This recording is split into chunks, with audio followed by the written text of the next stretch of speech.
واذكر ربك في نفسك تضرعا وخيفة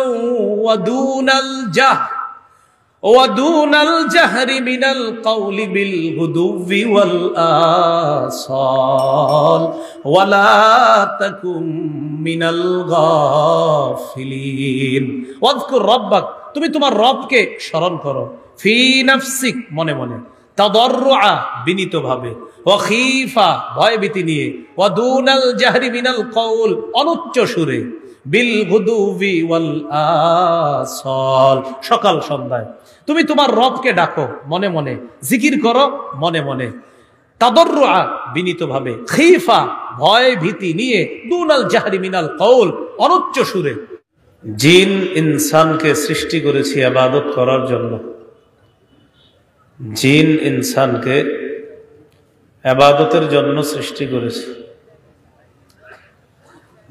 আম্বিয়া আলাইহিমুস সালাতু ওয়াস সালাম জাতিকে ইবাদতের দাওয়াত দিয়েছেন ওয়া ইলা আদিন আখাহুম হুদা فقال يا قوم اعبدوا الله ما لكم من إله غيره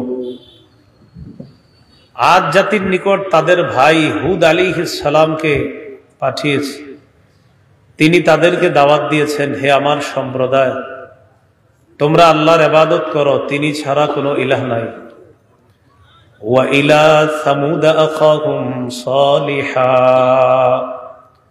فقال يا قوم اعبدوا الله ما لكم من إله غيره সামুদ জাতির নিকট তাদের ভাই সালেহ আলাইহিস সালাতু ওয়াস সালামকে পাঠিয়েছে তিনি তার জাতিকে দাওয়াত দিয়েছেন হে আমার সম্প্রদায় তোমরা আল্লাহর ইবাদত করো তিনি ছাড়া কোনো ইলাহ নাই ওয়া ইলা মাদিয়ানা আখাহুম শুআইবা فقال يا قوم اعبدوا الله وارجوا اليوم الآخر মাদিয়ানবাসীর কাছে শুআইব আলাইহিস সালামকে পাঠিয়েছে তিনি জাতিকে দাওয়াত দিয়েছেন হে আমার সম্প্রদায় তোমরা আল্লাহর ইবাদত করো আখিরাত কামনা করো মানুষ জিন আল্লাহ সৃষ্টি করেছেন ইবাদত করার জন্য ইবাদত কতদিন করা যাবে সূরা হিজরের 99 নম্বর আয়াতে আল্লাহ বলেন ওয়া'বুদ রাব্বাকা হাত্তা ইয়াতিয়াকাল ইয়াকিন মরণ আসা পর্যন্ত তুমি তোমার রবের ইবাদত করো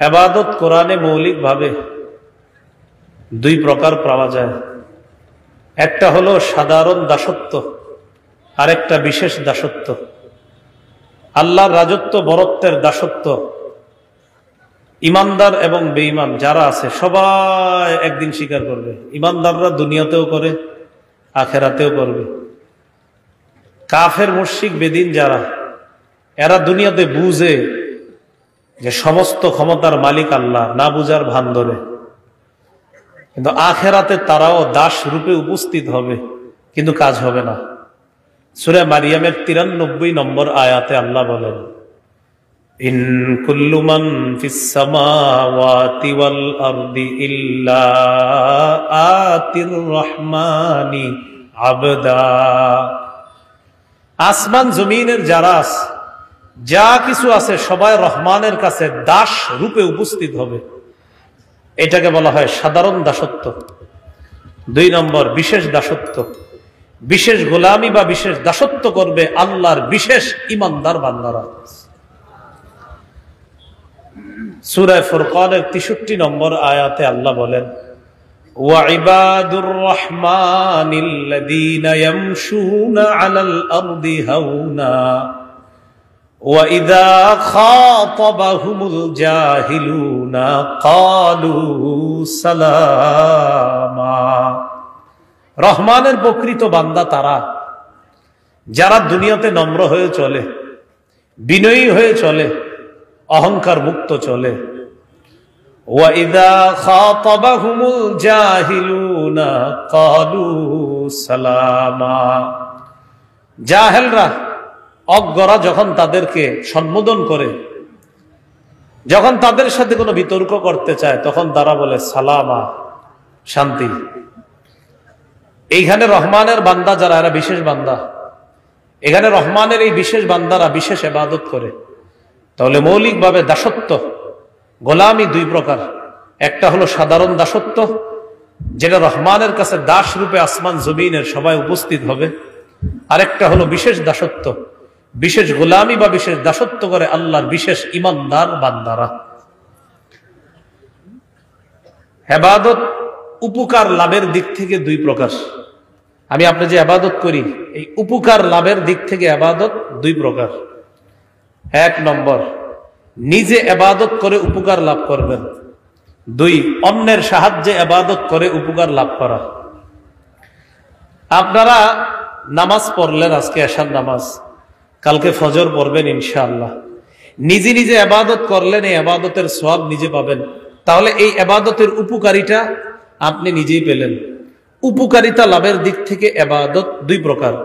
এক নম্বর, নিজে নিজে উপকার লাভ করা, নামাজ পড়বেন, নিজের উপকার নিজের লাভ করলেন। দুই নম্বর, অন্যের সাহায্যে ইবাদত করে উপকার লাভ করা। যেমন যাকাত, এটা আপনি একা করতে পারবেন না, কাউকে দিতে হবে যাকাত। তাকে যাকাত দেওয়ার মাধ্যমে আপনার আমল নামায় সওয়াব জমা হবে, লিপিবদ্ধ করা হবে। এই হলো দুই প্রকার। মাধ্যম হিসাবে ইবাদত পাঁচ প্রকার, অর্থাৎ পাঁচ মাধ্যমে আমরা ইবাদত করি। গুরুত্বপূর্ণ আলোচনার দিকে আমরা ঢুকে যাচ্ছি। বলেন তো কয় মাধ্যমে ইবাদত করি? পাঁচ মাধ্যমে। এক নম্বর, মুখ দিয়ে ইবাদত করি আমরা। প্রথমে একবারে বলে যাই, পরে আস্তে আস্তে বলি। আমরা কিছু ইবাদত মুখ দিয়ে করি, কিছু ইবাদত কলব দিয়ে করি, কিছু ইবাদত শরীর দিয়ে করি, কিছু ইবাদত টাকা দিয়ে করি, কিছু ইবাদত শরীর এবং টাকা দিয়ে করি। তাহলে প্রতিপালনের মাধ্যম হিসাবে ইবাদত পাঁচ প্রকার, অর্থাৎ পাঁচটি মাধ্যমে আমরা ইবাদত করি। এক নম্বর, আত্মিক ইবাদত, কলব দিয়ে যে ইবাদত করি এটাকে বলা হয় আত্মিক ইবাদত। কি ইবাদত? আর্থিক না, আত্মিক, মানে আত্মার সাথে সম্পর্ক। এই ইবাদত যেমন লা ইলাহা ইল্লাল্লাহ, এই বিশ্বাস অন্তরে লালন করা, এটা আত্মিক ইবাদত। সূরা জুমারের 33-34 নম্বর আয়াতে আল্লাহ বলেন, ওয়াল্লাযী জাআ বিস-সিদকি ওয়া সাদ্দাকা বিহি উলাইকা হুমুল মুত্তাকুন।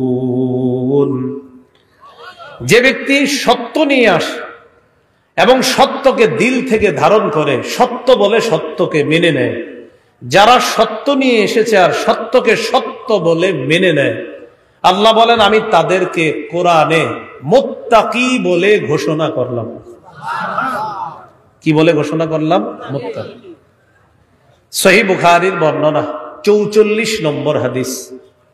এই হাদিসের মধ্যে আছে, ক্বালা রাসূলুল্লাহ সাল্লাল্লাহু আলাইহি ওয়াসাল্লাম, ইয়াখরুজু মিনান নার মান ক্বালা লা ইলাহা ইল্লাল্লাহ ওয়া ফি কলবিহি ওয়াজনু শাইরাতিন মিন খায়র।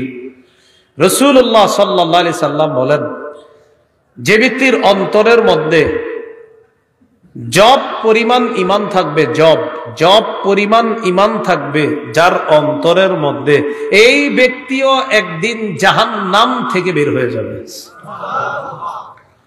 ওয়াখরুজু মিনান নার মান ক্বালা লা ইলাহা ইল্লাল্লাহ ওয়া ফি কলবিহি ওয়াজনু বুররাতিন মিন খায়র।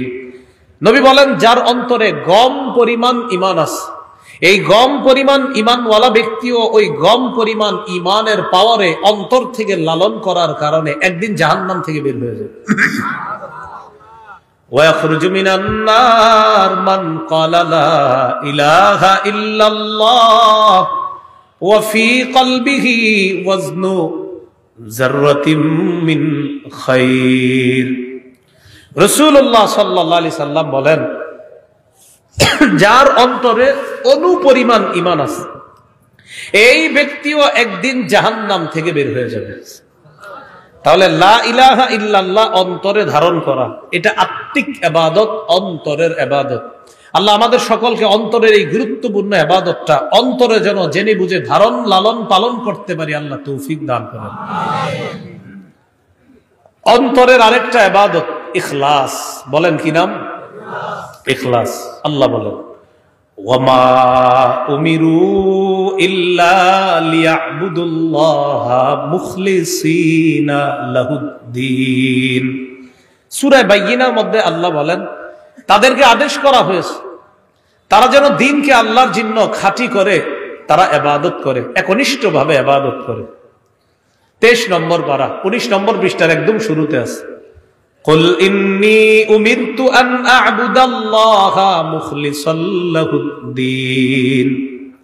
নবী আপনি বলেন আমাকে আদেশ করা হয়েছে আমি যেন আল্লাহর জন্য দ্বীনকে খাঁটি করে ইবাদত করি, এই আদেশ আমাকে করা হয়েছে। আমি যেন ইখলাসের সাথে ইবাদত করি। ইবনে মাজার বর্ণনা 3056 নম্বর হাদিস।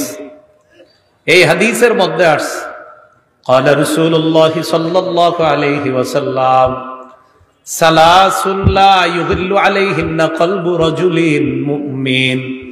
তিন ক্ষেত্রে মুমিনের অন্তর প্রতারণা করতে পারে না। কয় ক্ষেত্রে মুমিনের অন্তর প্রতারণা করে না? 1 নাম্বার ইখলাসুল আমালি লিল্লাহ। মুমিন জীবনে যা করবে সব ইখলাসের সাথে করবে। এই ইখলাসের সাথে করার ক্ষেত্রে মুমিনের অন্তর প্রতারণা করতে পারে না। 2 নাম্বার ওয়ান নাসিহাতু লিউলাতিল মুসলিমিন। মুসলমান শাসকদেরকে উপদেশ দেওয়ার ক্ষেত্রে মুমিনের অন্তর প্রতারণা করতে পারে না। 3 নাম্বার ওয়ালুজুমু জামাআতিহিম। হক দলের সাথে লেগে থাকার ক্ষেত্রে মুমিনের অন্তর কখনো প্রতারণা করতে পারে না। এখানে আমাদের উদ্দেশ্য ইখলাস। অন্তরের একটা ইবাদত হলো ইখলাস। যত আমল সব ইখলাসের সাথে করা। আল্লাহ আমাদের জীবনের সমস্ত ইবাদতগুলো ইখলাসের সাথে করার তৌফিক দান করেন। ইখলাসের 3টা উপকারিতা মনে রাখবো। কয়টা?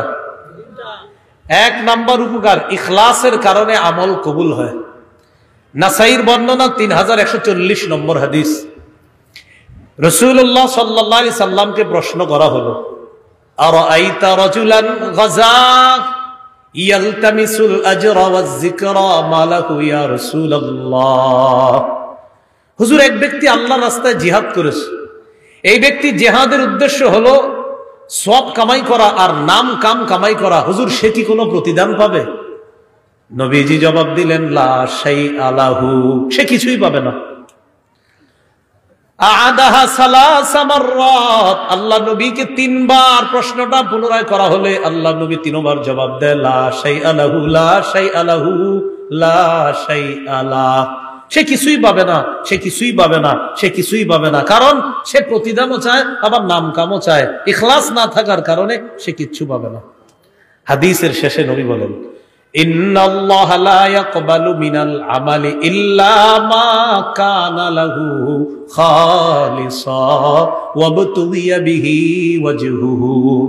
আল্লাহ পাক রব্বুল আলামিন বান্দার আমল কবুল করেন না যদি সেটা ইখলাসের সাথে না হয় এবং আল্লাহকে খুশি করার জন্য যদি না হয়, ওই আমল আল্লাহ কবুল করেন না। ভাই, আমি আপনি যত নামাজ পড়ি, ইবাদত করি, রোজা রাখি, সুবহানাল্লাহ আলহামদুলিল্লাহ পড়ি, কাউকে 1 কাপ চা পান করাই, ইখলাসের সাথে যদি হয়, প্রতিটা ইখলাসওয়ালা আমলের প্রতিদান আল্লাহ দান করবেন। তাহলে ইখলাসের কারণে আমল কবুল হয়। ইখলাসের 2 নাম্বার উপকার, ইখলাসের কারণে সওয়াব পাওয়া যায়। বলেন সুবহানাল্লাহ। একটা হলো আমল কবুল হওয়া আর একটা সওয়াব পাওয়া। সহিহ বুখারীর বর্ণনা 56 নম্বর হাদিস। সাদ ইবনে আবি ওয়াক্কাস রাদিয়াল্লাহু তাআলা আনহুকে আল্লাহর রাসূল বলেন ইন্নাকা লান তুনফিকা নাফাকাতান তাবতাগি বিহা ওয়াজহাল্লাহ ইল্লা উজিরতা আলাইহা। তুমি পৃথিবীতে যত আমল করো সেটা যদি আল্লাহকে খুশি করার জন্য ইখলাসের সাথে করো, প্রতিটা আমলেরই প্রতিদান দেওয়া হবে। কাউকে 1 কাপ চা পান করাইলেন, এটা নিয়ত যদি থাকে আমি আল্লাহর জন্য তাকে মহব্বত করি, 1 কাপ চা পান করাইলাম, তো আপনাকে এটারও বিনিময় আল্লাহর পক্ষ থেকে দেওয়া হবে। হাদিসের শেষে আল্লাহ নবী বলেন হাত্তা মা তাজআলু ফি ফামি ইমরাতিক।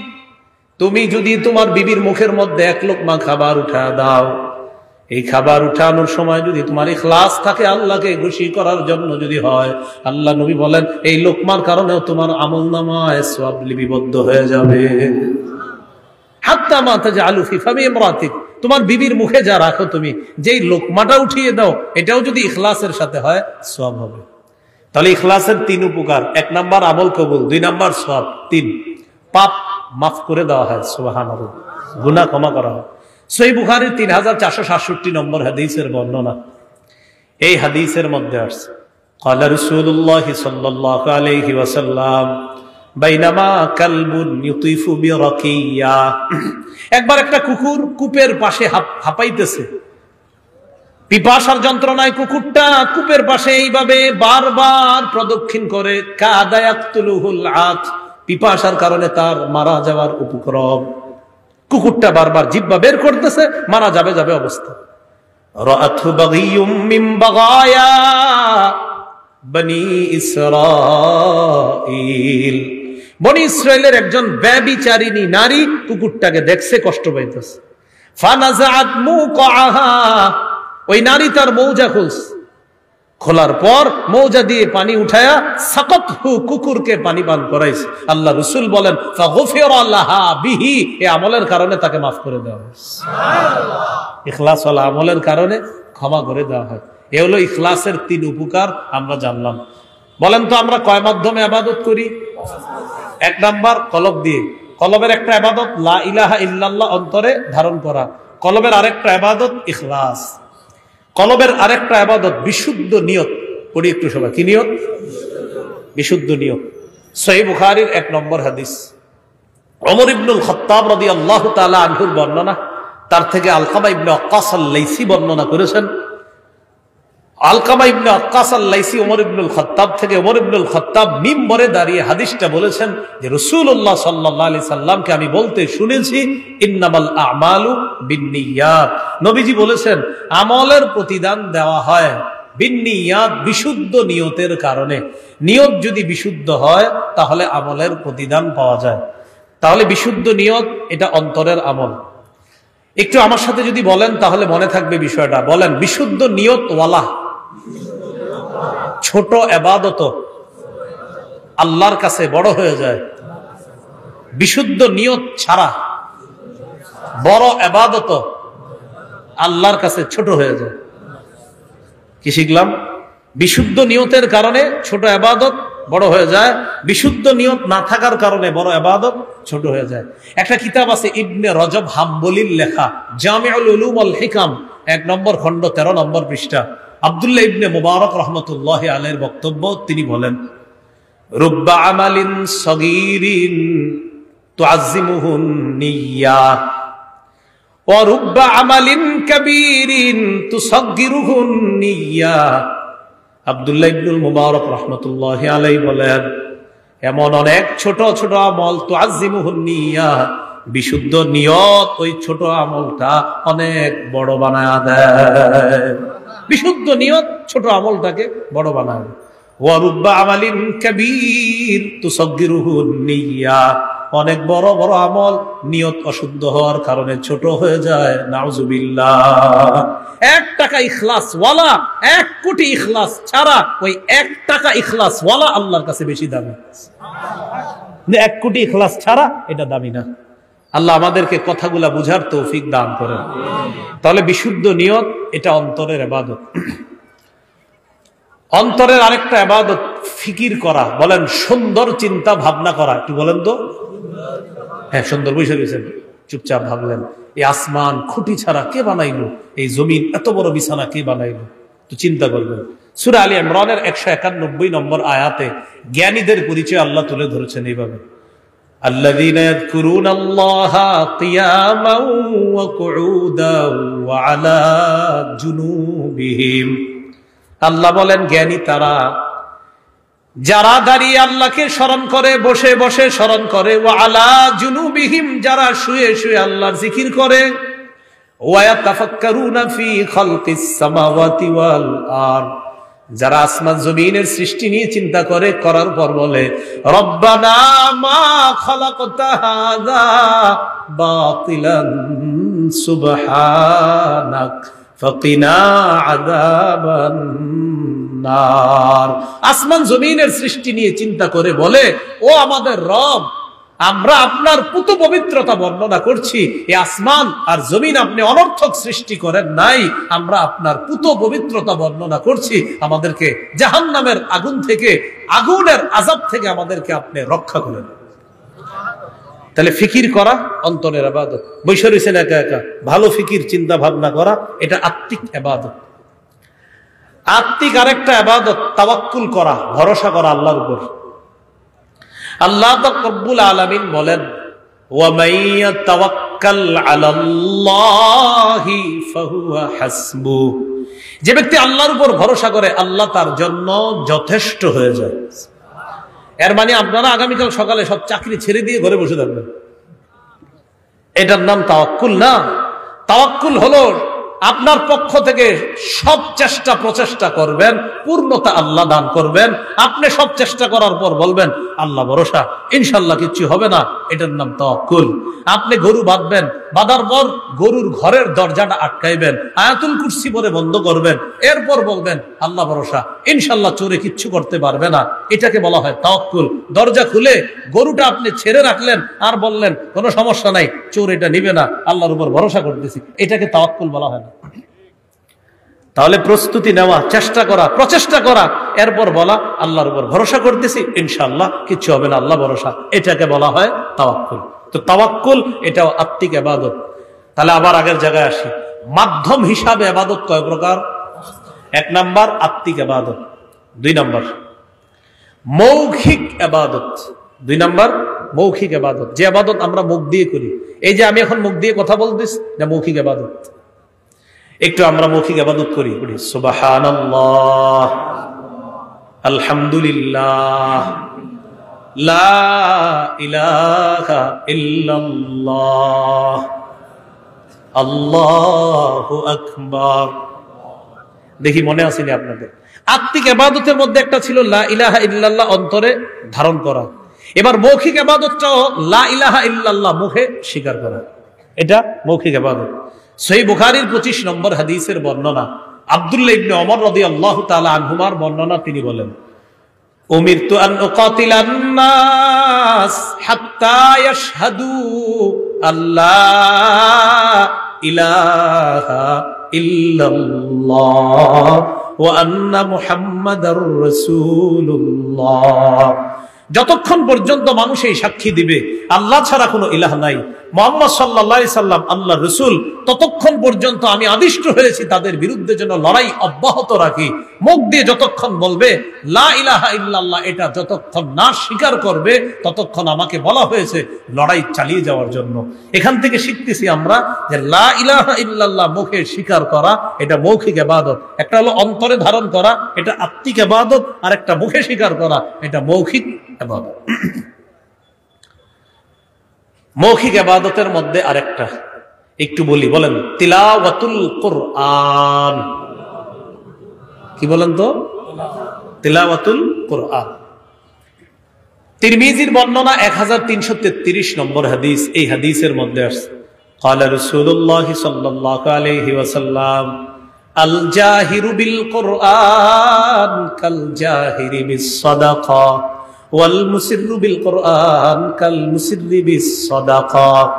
প্রকাশ্যে কোরআন তেলাওয়াতকারী, উঁচু আওয়াজে কোরআন তেলাওয়াতকারী, প্রকাশ্যে দান সদকা করার যেই সওয়াব, ওই দান সদকা প্রকাশ্যে যে করে, প্রকাশ্যে কোরআন তেলাওয়াতকারীও প্রকাশ্যে দান সদকাকারীর মতো। ওয়াল মুসিররু বিল কোরআন কাল মুসিররি বিস সাদাকা। আর যে ব্যক্তি গোপনে কোরআন তেলাওয়াত করে, এই ব্যক্তি গোপনে দান সদকাকারীর মতো। তাহলে কোরআন তেলাওয়াত করা এটা মৌখিক ইবাদত। সহিহ বুখারীর বর্ণনা 5011 নম্বর হাদিস, এই হাদিসের বর্ণনাকারী বারা ইবনে আজিব রাদিয়াল্লাহু তাআলা। এই হাদিসটি একটু মনোযোগ দিয়ে শুনেন, তারপর আশা করি কোরআন তেলাওয়াতের প্রতি উদ্বুদ্ধ হবেন। বারা ইবনে আজিব বলেন, কানা রাজুলুন ইয়াকরাউ সূরাতাল কাহফি, এক ব্যক্তি সূরা কাহফ তেলাওয়াত করতেছিল। ফাতাগাশাতহু সাহাবা, হঠাৎ তাকে আকাশের একখণ্ড মেঘের মতো কিছু একটা তাকে ছায়া দিল। এটা বুখারীর বর্ণনা। মুসলিমের বর্ণনা আছে, উসাইদ ইবনে হুযাইর রাদিয়াল্লাহু তাআলা কোরআন তেলাওয়াত করতেছিলেন, আকাশের একখণ্ড মেঘ আসছে, ওই মেঘের মতো দেখা যায়, আর মেঘের মধ্যে ছোট ছোট বাতির মতো দেখা যায়। উনি তেলাওয়াত করতেছে, এটা নিচের দিকে আসছে। তো উনি বলেন, ওয়া ইলা জানিবিহি হিসানুন মারবুতুন বিশাতানাইন, যিনি সূরা কাহফ তেলাওয়াত করতেছিলেন তার পাশে তার একটা ঘোড়া দুইটা রশি দিয়ে বাঁধা। ওলামা হযরত ছাড়া অন্য যারা আছেন হাদিসটা কি বুঝতেছেন? ওলামায়ে কেরাম তো সহজে বুঝে ফেলে, অন্যরা বুঝতেছেন তো? এক ব্যক্তি সূরা কাহফ তেলাওয়াত করতেছে, তার পাশে দুটি রশি দিয়ে একটা ঘোড়া বাঁধা, ওই ঘোড়াটার উপরে আকাশের মেঘ আইসা কেমন যেন ছায়া দিতেছে, এমনটা মনে হচ্ছে। মুসলিমের বর্ণনায় উসাইদ ইবনে হুযাইর রাদিয়াল্লাহু তাআলা আনহুর ছেলে ইয়াহইয়া, নাম কি? ইয়াহইয়া। এই ইয়াহইয়া পাশে শোয়া। উনি যত তেলাওয়াত করে তত মেঘ নিচের দিকে আসে আর ঘোড়া খালি লাফায়। বুখারীর বর্ণনা যে ফাজআলা ইয়ানফিরু, ঘোড়া খালি লাফায়। আর মুসলিমের বর্ণনায় হলো, আমি আশঙ্কা করলাম আনতাকা ইয়াহইয়া, এইভাবে লাফালাফি করতে করতে আমার ছেলে ইয়াহইয়ার উপর যদি ঘোড়াটা আসে তো আমার ছেলে তো মারা যাবে। এক পর্যায়ে আমি কোরআন তেলাওয়াত বন্ধ করে দিলাম যেন ঘোড়া আর না লাফায়। আর বুখারীর বর্ণনা হলো যে উনি দেখতেছে, তো উনি কোরআন তেলাওয়াত শেষ করলেন। মুসলিমের বর্ণনায় আছে কোরআন তেলাওয়াত শেষ করার পর মেঘখণ্ডটা উপরে উঠে গেছে। বুখারীর বর্ণনায় যেটা আসছে সেটা হলো উনি তেলাওয়াত বন্ধ করলেন, করার পর ফালাম্মা আসবাহা আতান নবিয়্য সাল্লাল্লাহু আলাইহি সাল্লাম, সকালে নবীর কাছে আসলেন। ফাযাকারা যালিকা লাহু, নবীকে পুরো বিষয়টা বললেন। আল্লাহ রাসূল বললেন, তিলকা সাকিনা তানাজ্জালাত বিল কোরআন, এটা ছিল আল্লাহর পক্ষ থেকে প্রশান্তি, তুমি কোরআন তেলাওয়াত করার কারণে এই প্রশান্তি নাযিল হয়েছে। এটা বুখারীর বর্ণনা। আর মুসলিমেরটা, ওই উসাইদ ইবনে হুযাইর নবীর কাছে গিয়ে বলতেছে, হুজুর তেলাওয়াত করতেছি আর এরকম ঘোড়া লাফায়। নবীজি বলেন, আহা ইকরা ইবনে হুযাইর, ও উসাইদ ইবনে হুযাইর, তুমি যদি আরো পড়তা। হুজুর আরো পড়ছি তো। তারপর ঘোড়া আরো লাফায়। নবীজি বলে, আহা ইকরা ইবনে হুযাইর, ও উসাইদ ইবনে হুযাইর, তুমি যদি আরো পড়তা। হুজুর আরো পড়ছি তো। তারপর ঘোড়া আরো লাফায়। তারপর কি করছে? যখন দেখছি আমার ছেলে ইয়াহিয়ার সমস্যা হবে, তেলাওয়াত বন্ধ করছি আর ওই মেঘখণ্ড উপরে উঠে গেছে।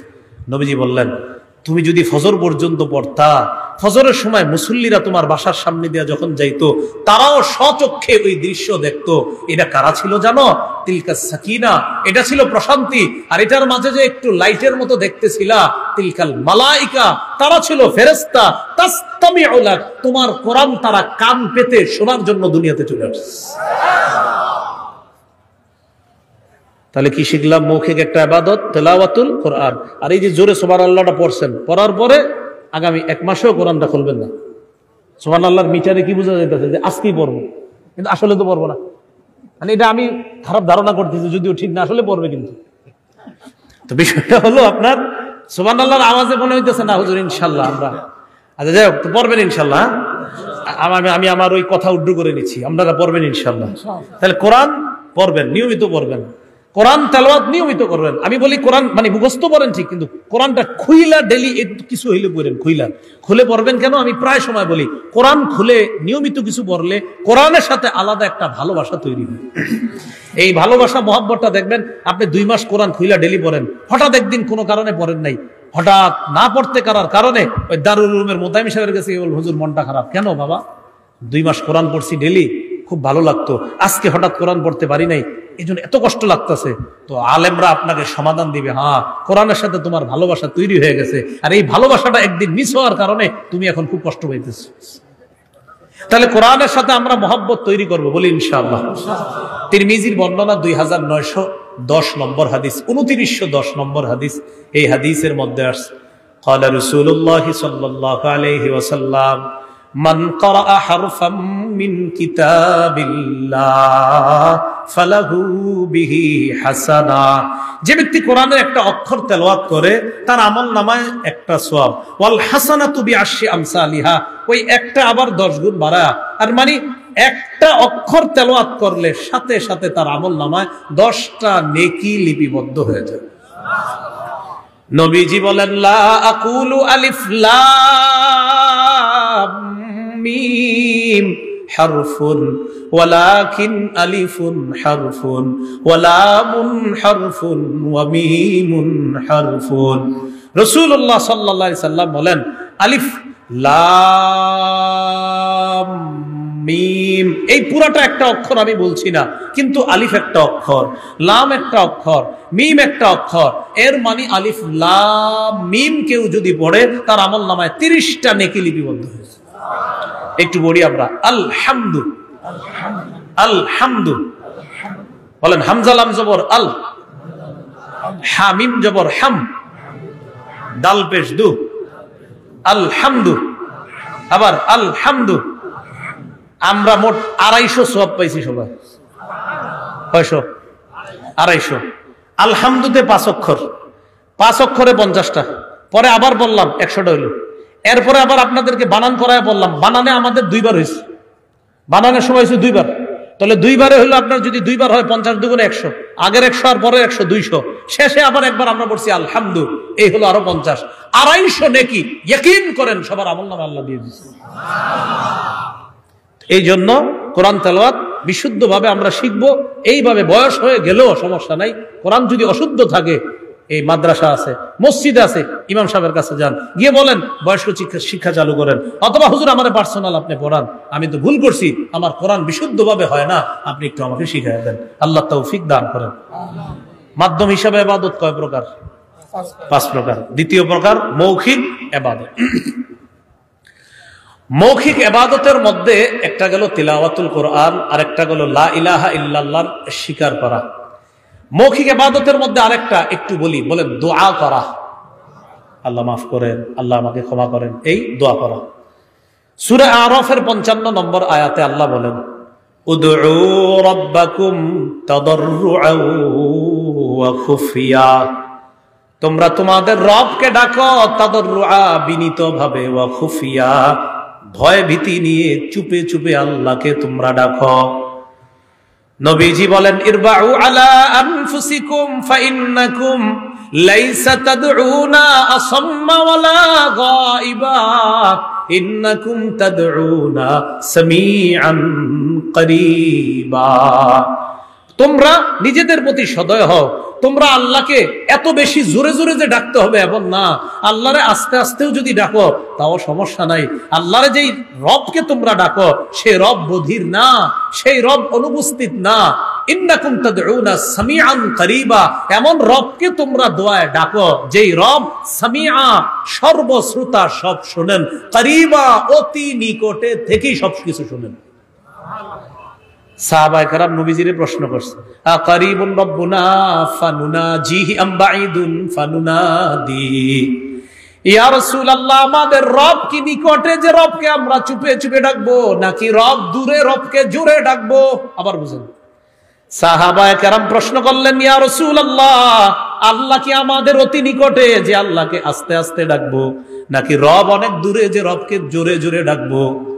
সাহাবায়ে কেরামের প্রশ্নের জবাবে আল্লাহ পাক রব্বুল আলামিন সূরা বাকারার 186 নম্বর আয়াত নাজিল করে দেয়। আবার বুঝেন, সাহাবায়ে কেরাম বললেন, হুজুর রব কি কাছে আস্তে ডাকবো নাকি দূরে জোরে ডাকবো? আল্লাহ আয়াত দিয়ে জানায় দিলেন, ওয়া ইযা সাআলাকা ইবাদি আন্নী ফাইন্নী করিব। আপনাকে আমার বান্দারা যখন আমার ব্যাপারে জিজ্ঞাসা করে, আপনি বলেন ফাইন্নী করিব, আমি অতি নিকটে। সুবহানাল্লাহ। তাহলে রবকে যদি আমরা আস্তে আস্তেও ডাকি সমস্যা নাই। আমরা যদি আল্লাহকে ডাকি, হ্যাঁ মাঝে মাঝে তো দোয়া করি আমরা জোরে জোরে, আস্তে আস্তেও যদি দোয়া করি, বিশেষ করে ইনফিরাদি স্পেশাল যে দোয়াগুলো আমরা একা একা করি, আপনি আস্তে আস্তে দোয়া করেন। সুফিয়ান সাউরি বলেন, আস্তে দোয়া কাকে বলে? পাশের ব্যক্তি যেন দেখলে মনে হয় উনি ফিস ফিস করে কি বলে, বলি না আমরা ফিস ফিস করে। তো সুফিয়ান সাউরি রাহমাতুল্লাহ আলাইহি বলেন, পাশের ব্যক্তি যেন মনে করে উনি ফিস ফিস করে কি যেন বলছে, রবকে তিনি কি যেন বলছে ফিস ফিস করে। এটা হলো আস্তে আস্তে আল্লাহকে বলা। তাহলে আমরা আল্লাহর কাছে দোয়া করব, বলেন ইনশাআল্লাহ। তাহলে দোয়া করা মৌখিক ইবাদত, বলি সবাই দোয়া করা মৌখিক।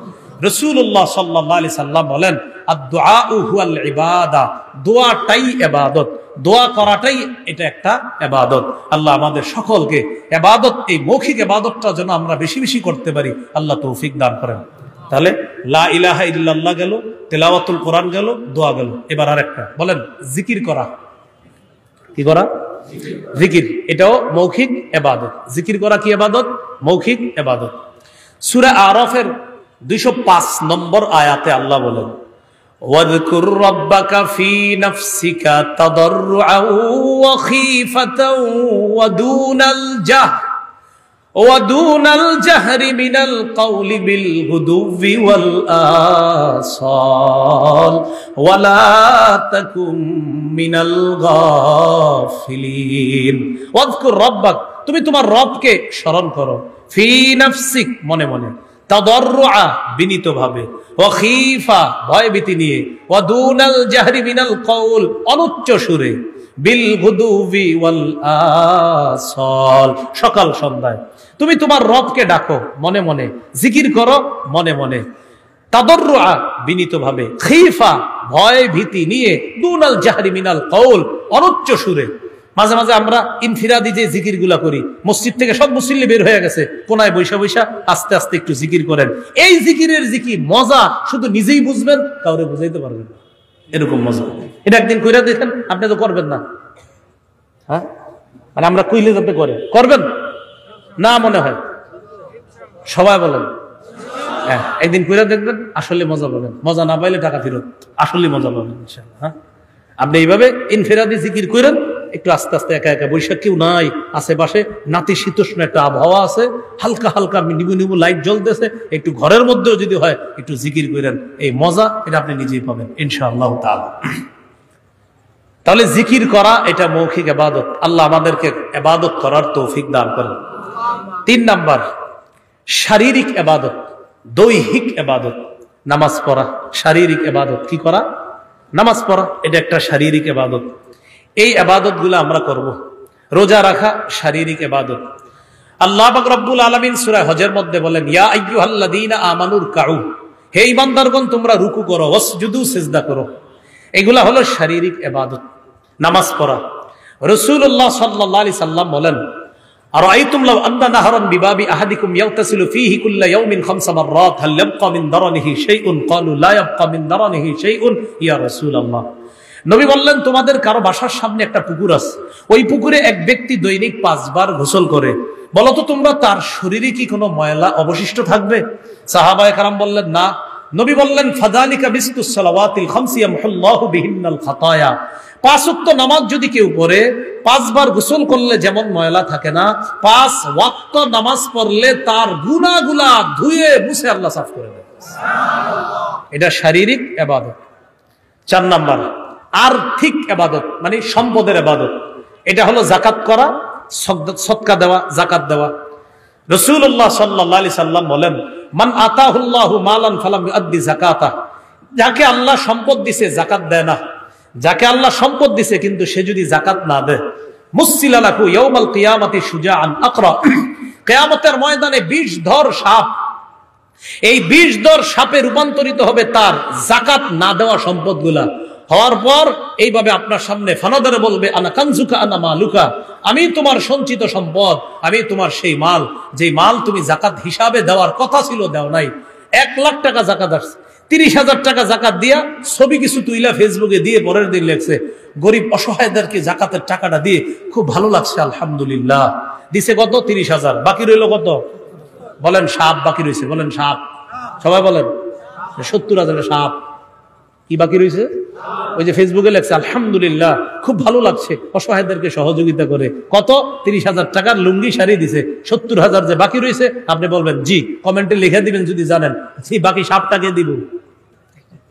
যদি সাপ কি বলবেন, যেটা দেন না এটা সাপ হবে, আপনারা কামড়াবে। আল্লাহ আমাদেরকে হেফাজত করে। তাহলে আর্থিক ইবাদত যাকাত দেওয়া, আবার সদকা করা। আপনি চুপে চুপে কোনো অসহায় বিধবা নারীর খোঁজ খবর নিতে পারেন, আর্থিক ইবাদত। কোন এতিম মিসকিনের সহযোগিতা করতে পারেন অর্থ দিয়ে, এটা আর্থিক ইবাদত। সহিহ বুখারীর 5353, 5353 কত হয়? 5353। এই হাদিসের মধ্যে আসছে, রাসূলুল্লাহ সাল্লাল্লাহু আলাইহি সাল্লাম বলেন, আস-সাঈ আলাল আরমিলাহ ওয়াল মিসকিন কাল মুজাহিদি ফি সাবিলিল্লাহ আবিল কাইমিল লাইল সাইমিন নাহার। যে ব্যক্তি বিধবা এবং এতিমদেরকে সহযোগিতা করার জন্য চেষ্টা চালায়, যেমন অনেক চ্যারিটি ফাউন্ডেশন এই কাজগুলা করে, অনেক সেবামূলক ফাউন্ডেশন এই কাজগুলো করে, কিন্তু আপনি পার্সোনালিও চেষ্টা করবেন চুপে চুপে অসহায়দের পাশে দাঁড়ানোর জন্য। নবী বলেন, যে ব্যক্তি তাদেরকে এইভাবে অর্থ দিয়ে সাহায্য সহযোগিতা করে বিভিন্ন ভাবে, এই ব্যক্তি কাল মুজাহিদি ফি সাবিলিল্লাহ, কেমন যেন আল্লাহর রাস্তার মুজাহিদের মতো হয়ে গেল। আর আবিল কাইমিল লাইল, অথবা সারা রাত নফল নামাজ পড়লে যে সওয়াব, সে কেমন যেন সেই সওয়াব পাইল। আর আবিস সাইমিন নাহার, সারাদিন নফল রোজা রাখার যেই আমল, যেই ফজিলত, সে এইভাবে অর্থনৈতিক সহযোগিতা করার কারণে আল্লাহ তাকে সেই ফজিলত দান করেন।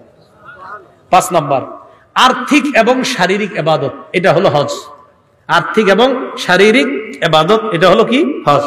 এই যে হজে যাবে, ইবনে মাজার বর্ণনা, রাসূলুল্লাহ সাল্লাল্লাহু আলাইহি সাল্লাম বলেন, আল হুজ্জাজ আল উম্মার ওয়াফদুল্লাহ ইন দাউহু আজাবাহুম।